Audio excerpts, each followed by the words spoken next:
There was no question that the Beatles tours were packed with hot days and wild nights. You'll read about them in the book. But these liberated young men were facing the first moments of fatherhood, too. And John Lennon talked often to me about his infant son, Julian. Yeah, I keep looking at him crawling about and throwing me cigarettes on the phone, thinking, where did he come from? You do tend to think a bit when you see them. Love, that's the main thing, he's just got to be happy and know he's wanted. I'm not having any of that boarding school or any sending him away. He's going to be with us all the time, On the second tour, Ringo and wife were expecting a baby. He was hoping for a short pregnancy. You look forward to being a father? I can't wait.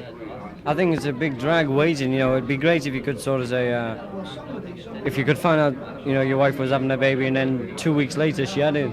I think it's a hell of a long time, 9 months. And Paul, the Beatles fan's heartthrob, was constantly denying reports that he was getting married. Paul, last night, wire service here in America broadcast a report that you were absolutely, definitely engaged to Jane Asher. What's the story on this?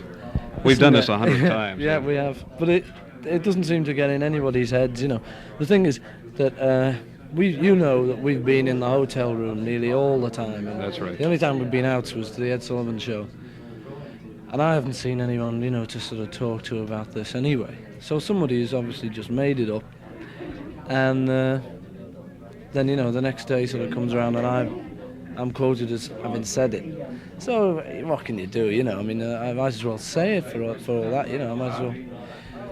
It's just that I didn't say it. They said it, like a million other things, what was this business about Sammy Davis, I heard this the other night. Somebody said we turned him away, so I phoned him up and I said, what's this, did we turn you away or something?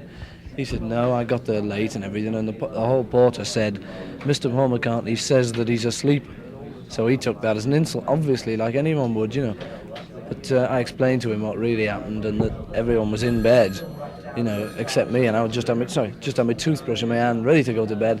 And someone said, Sammy Davis is there, so, I said, well, can you tell Sammy that we are going to bed now, and I'm sorry, and we'll see him later, So anyway, we phoned it up. I phoned up last night, we cleared it all, He was surprised that it got into such a big thing. All these little things, they get blown up so much, it's ridiculous. Half of them don't even happen. Gossip about the Beatles was always there, but secondary to the talent that put them on the world's radar screen, and especially their music. If imitation is flattery, John Lennon wasn't impressed. There's been a lot of criticism by American DJs in particular, the fact that there are so many groups that are coming out that have no originality from England that are all trying to copy you. Now, we know there's a handful that are really doing very well over here, as well as you. Yeah. Does it ever bother you that certain groups will copy you completely in whatever you do? No, because everybody knows, only the dumbest people don't know that they're copying us, so it's just a laugh when you just see a big imitation of you going around. They never really make it. They might have a hit, but nobody's fooled for long. During the tour in 1964, the Beatles were honored by Melody Maker magazine. They couldn't make the lunch in London, but asked me to record their message of thank yous. Here are some of the excerpts. Hello, this is Larry Kane, one of 3 broadcasters traveling with the Beatles. At this moment, we're flying across the American Midwest. We're right over Kansas, about 23,000 feet in the air, on the Beatles chartered airliner on our way to Cincinnati, one of the stops on this exciting 25-city coast-to-coast tour. The boys are heading east following 7 electrifying performances on the West Coast. And now, 4,000 miles away from you, the guests of Melody Maker, here is John Lennon. Hello, people. This is John Lennon. I'm thanking you for the award, which I can't see. Hope you had a nice dinner.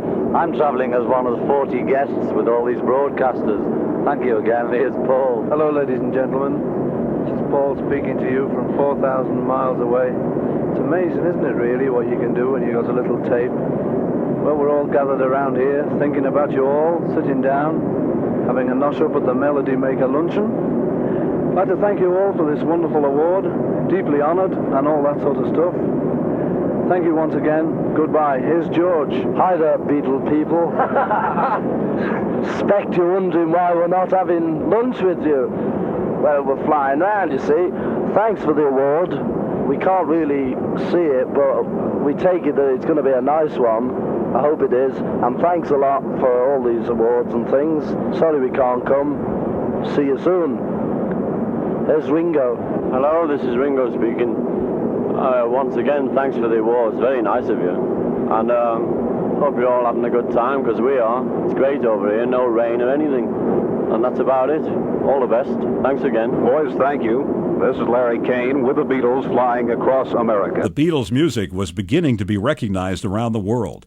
There were plenty of imitators, but only one genuine article with multi-talented performers. And the influences included the king of rock and roll and American country western music. Paul, what influence does country western music have On our music, we've been fans of a lot of country and western people for a long time, especially people like Carl Perkins, who are sort of semi-country western people.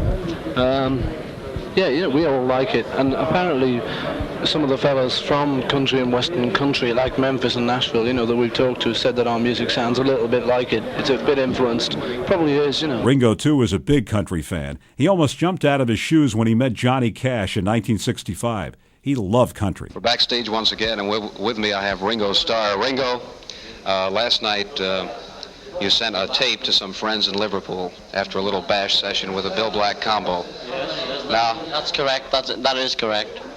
Tell me, you like this country western music. I see that you do. What influence did it have, if any, on your original sound, let's say? On our sound, I don't think any. I just like it. I've always liked it, and I used to sort of play it before I played rock.